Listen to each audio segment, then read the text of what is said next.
Hello dear students, SP Jana here. Welcome back to our YouTube channel Learn Adda. अभी हम लोग पढ़ रहे हैं रैशनल नंबर के बारे में।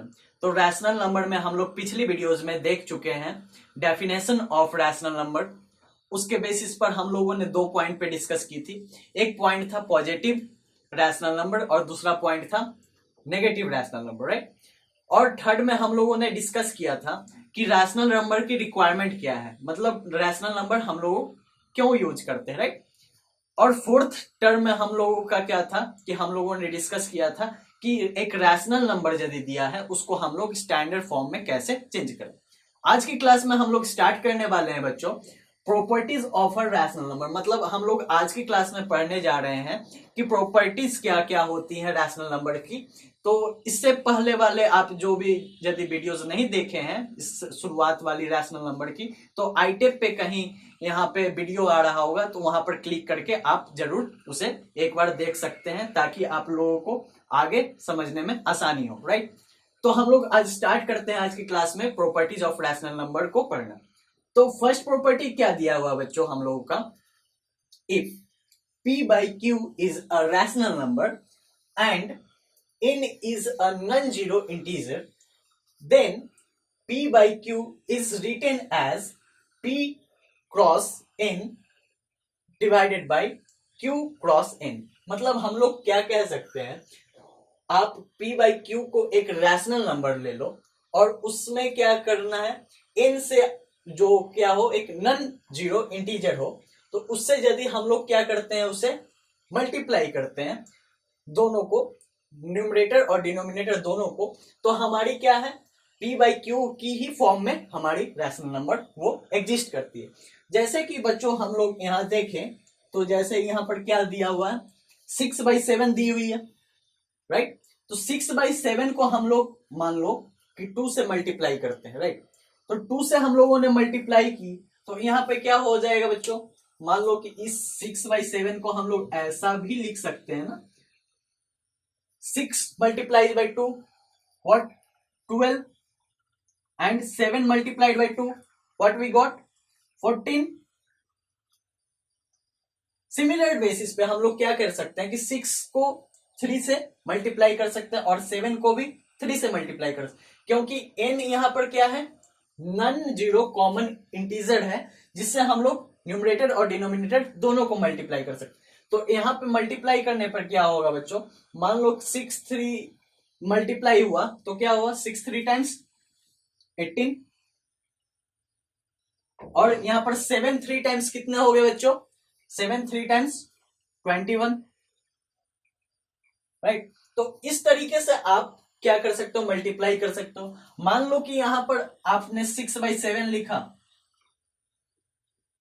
और इसको आपने 4 से भी मल्टीप्लाई कर दिया, तो ऊपर नीचे न्यूमरेटर और डिनोमिनेटर दोनों में ही आपको क्या करना पड़ेगा, 4 से मल्टीप्लाई करना पड़ेगा, तभी ये क्या होगा 6/7 के इक्वल हो पाएगा।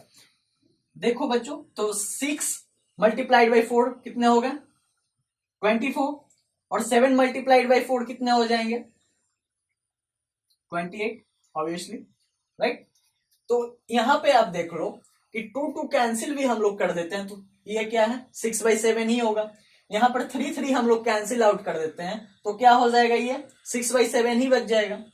यहां पर हम लोग 4 और 4 को कैंसिल आउट कर देते हैं तो भी ये क्या हो जाएगा, 6/7 ही एज इट इज हो जाएगा, राइट। तो इस तरीके से अब भी हम लोग दे सकते हैं, जैसे कि यहाँ पे हम लोग क्या करते हैं, 2 से दोनों को कैंसिल आउट करते हैं, तो 2 6 टाइम्स, 2 7 टाइम्स, सिमिलर आ गया 6/7। सिमिलर बेसिस पे हम लोग 18/21 को भी कर सकते हैं 3 से, राइट। उसी तरह हम लोग 24/28 को भी कैंसिल आउट करके क्या कर सकते हैं, 6/7 ला सकते हैं। तो इन सबों को क्या बोलेंगे बच्चों, जो ये हमारा आया 6/7, 12/14, 18/21 और 24/28, ये सब क्या हो गया बच्चों, ये सब क्या हो गया, इक्विवेलेंट रैशनल नंबर कहलाएंगे।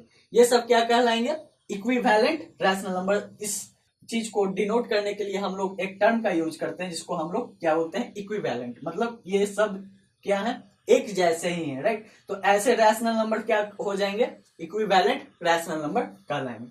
तो हमारी प्रॉपर्टी फर्स्ट क्या थी, यदि कोई भी rational number P by Q के फॉर्म में हो, ऑब्वियसली पी बाई क्यू के फॉर्म में ही होती है रैशनल नंबर, और उसको हम लोग इन जो कि नॉन जीरो इंटीजर है उससे उसका न्यूमरेटर और डिनोमिनेटर दोनों को मल्टीप्लाई करें तो ऑब्वियसली वो पी बाई क्यू के फॉर्म में ही होगी। ये हमारी फर्स्ट प्रॉपर्टी। नेक्स्ट प्रॉपर्टी की तरफ हम लोग देखें तो नेक्स्ट प्रॉपर्टी हमारा क्या है बच्चों, if P by Q is a rational number and n is a common factor of p and q, then p by q is written as what, p divided by n divided by q divided by n, right? तो यहां पे बताया जा रहा है बच्चों कि यदि p by q क्या हो, रैशनल नंबर हो, और n क्या हो, दोनों के लिए p और q दोनों के लिए क्या हो, कॉमन फैक्टर हो। फैक्टर का मतलब पिछले वीडियो जो हम लोग पढ़ चुके हैं, इसलिए मैंने क्या बोला था कि आप iTab पे जाके क्या देख लो, वीडियोस को एक बार वॉच कर लो ताकि आपको अच्छी तरह समझ में आए। फिर भी मैं बता देता हूं कि फैक्टर क्या होता है। फैक्टर वो नंबर होती है बच्चों जिससे क्या करें, आप किसी को डिवाइड दें तो क्या हो, वो फुल्ली उससे डिविजिबल हो जाए, राइट? जैसे यहाँ पे P और Q का दोनों का क्या हुआ, कॉमन फैक्टर क्या बोल रहा है कि n होना चाहिए। मान लो कि n कोई भी नंबर हो सकता है, कोई भी इंटीजर हो सकती है n।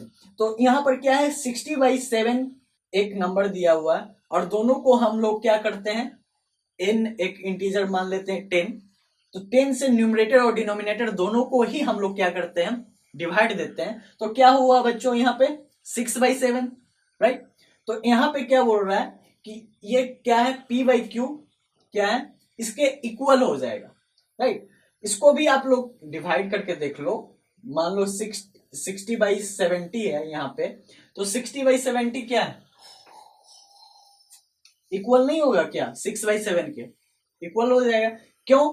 क्योंकि हम लोग इसको जानते हैं, इसको सिंपलेस्ट फॉर्म में हम लोग बदले, स्टैंडर्ड फॉर्म में बदले 60/70 को। तो क्या कर सकते हैं, क्या कर सकते हैं, 60 को हम लोगों ने क्या किया, क्रॉस कर दिया, और 70 को भी क्रॉस कर दिया। कितनी टाइम्स में, 10 से हम लोग यदि डिवाइड देते हैं तो सिमिलर बेसिस पे हम लोग 6/7 इसे लिख सकते हैं, राइट? पिछली क्लासेस में हम लोग देख चुके हैं कि स्टैंडर्ड फॉर्म में हम लोग कैसे बदलते हैं, राइट? तो प्रॉपर्टी नंबर सेकंड क्या कही बच्चों कि p बाई क्यू क्या है, एक रैशनल नंबर है, तो n क्या है, यदि उसका कॉमन फैक्टर है तो हम लोग p बाई क्यू को p डिवाइडेड बाई n और divided by q divided by n के फॉर्म में हम लोग लिख सकते हैं, राइट?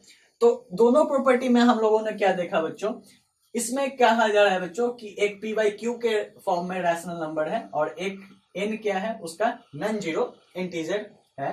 तो इसको हम लोग इस फॉर्म में लिख सकते हैं, p by Q equal to p multiplied by n divided by q divided by sorry multiplied by n, right? इस फॉर्म में लिख सकते हैं और इन सभी जो नंबर्स आएंगे इक्विवेलेंट होंगे, राइट? तो इनके लिए हम लोग क्या इस्तेमाल करते हैं, एक टर्म इक्विवेलेंट रैशनल नंबर्स हम लोग इस्तेमाल करते हैं। जैसे यहाँ पे क्या है, 6/7, 12/14, 18/21, 24/28, ये सब क्या हो गया, इक्विवेलेंट रैशनल नंबर हो गए, राइट?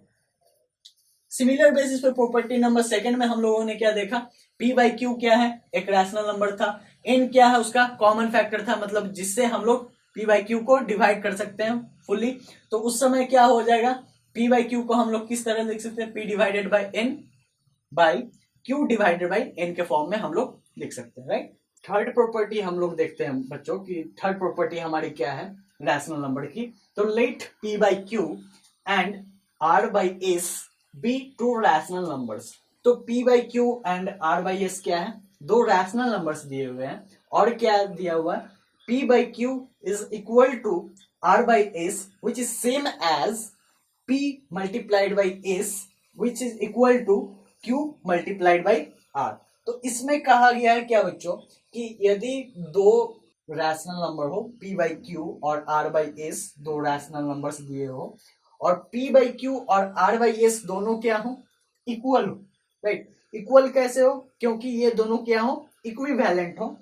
अभी हम लोगों ने देखा कि इक्विवेलेंट की क्या होती है डेफिनेशन, तो उस समय हम क्या कह सकते हैं, p multiplied by s, p multiplied by s which is equal to Q multiplied by R हम लोग लिख सकते हैं। वो कैसे बच्चों, मान लो कि यहाँ पर हम लोगों ने लिया क्या, 2/3 और 4/s लिए, 6 लिया, सॉरी 2/3 और 4/6 लिया हम लोगों ने। तो यहाँ पर क्या है, 2/3 और 4/6 दोनों इक्विवेलेंट नंबर है। क्यों इक्विवेलेंट है, क्योंकि हम लोग क्या लिख सकते हैं, 2/3 इसको हम लोग यदि मल्टीप्लाई करें 2 से, तो इससे हम लोग क्या लिख सकते हैं, 4/6 लिख सकते हैं, राइट। और इसलिए क्या हो गया, ये 2/3 और 4/6 क्या हो गए, इक्विवेलेंट हो गए। तो इसको हम लोग इस तरीके से भी लिख सकते हैं, जैसे कि देखो बच्चों, जैसे हम लोग यहाँ क्या करते हैं, 2 को 6 से मल्टीप्लाई करते हैं, 2 को 6 से मल्टीप्लाई किया हम लोगों ने, और क्या किया, इसके आंसर कितनी होगी, 12। और इसको आप देख लो, 4 जब 3 से हम लोग 4 को मल्टीप्लाइड करते हैं तो उस समय भी हमारी क्या रिजल्ट आती है, 12। तो ये दोनों क्या सिमिलर हो रही है। तो वही इस प्रॉपर्टीज में बताया गया है बच्चों कि यदि p बाई क्यू और r बाई एस क्या है, दो इक्विवेलेंट रैशनल नंबर हो, तो हम लोग क्या लिख सकते हैं, p बाई एस और q बाई r को लिख सकते हैं इक्वल। जैसे कि हम लोगों ने एक एग्जाम्पल के थ्रू भी देख लिया। जैसे और भी कोई एग्जाम्पल्स हम लोग ले लेते हैं, तो और भी एग्जाम्पल्स हम लोग मान ले, जैसे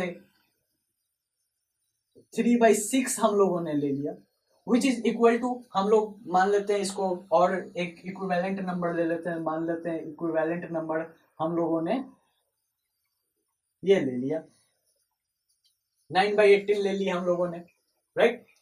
कैसे हुआ 9/18 इक्विवेलेंट बच्चों, इक्विवेलेंट इसलिए हुआ, मान लो 3/6 को आप क्या करो, 3 से मल्टीप्लाई करो न्यूमरेटर और डिनोमिनेटर को, तो क्या हो जाएगा 9, और इधर क्या हो जाएगा 18, राइट।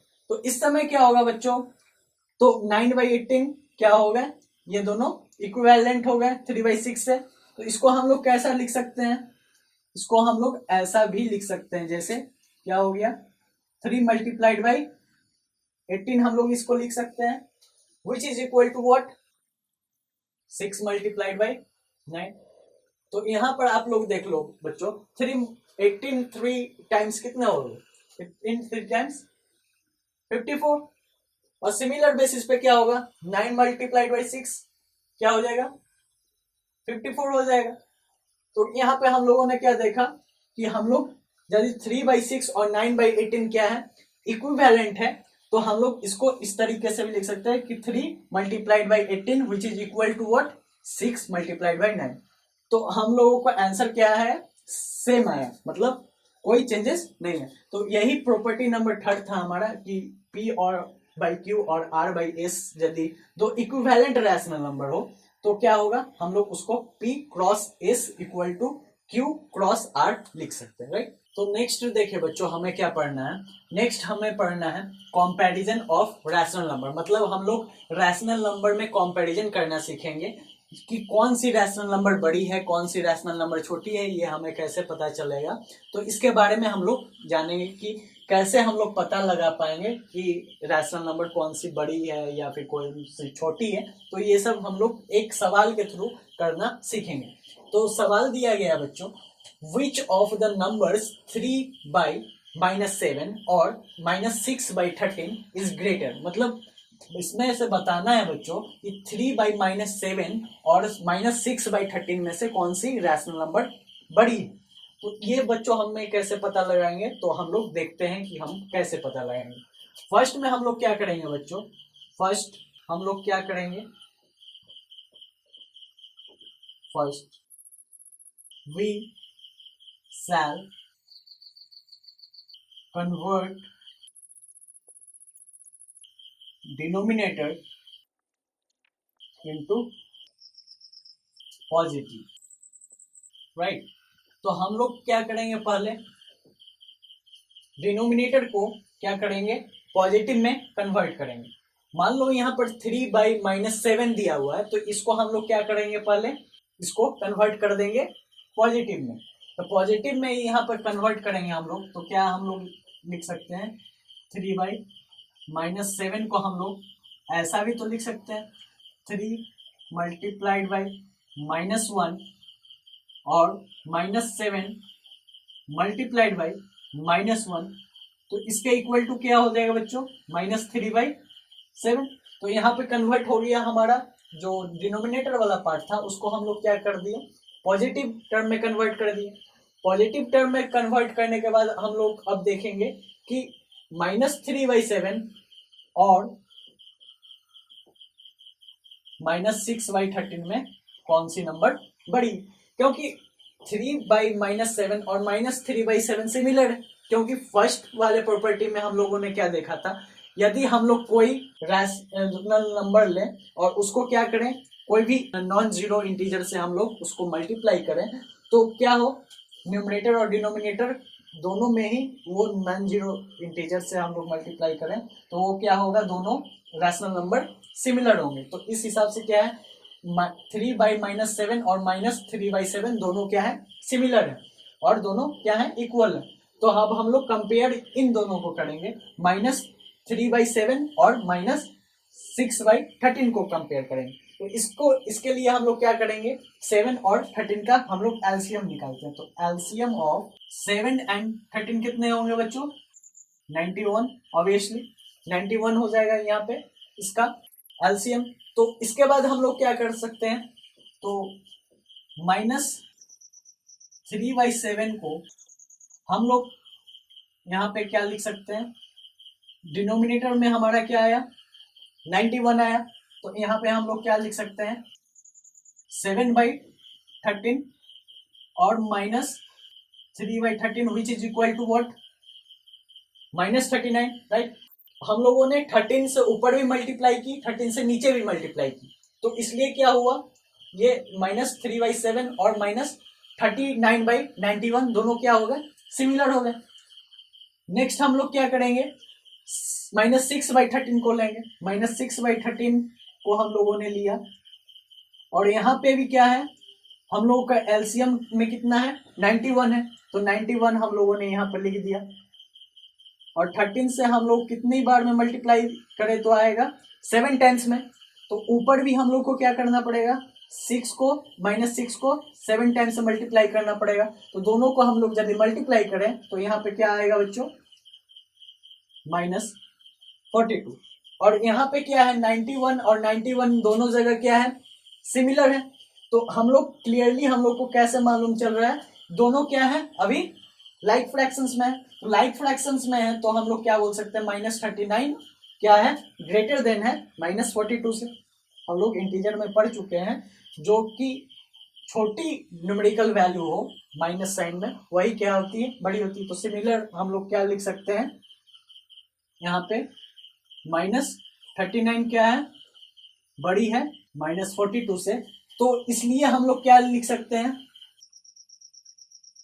3/-7 भी क्या होगी, बड़ी होगी -6/13 से, राइट।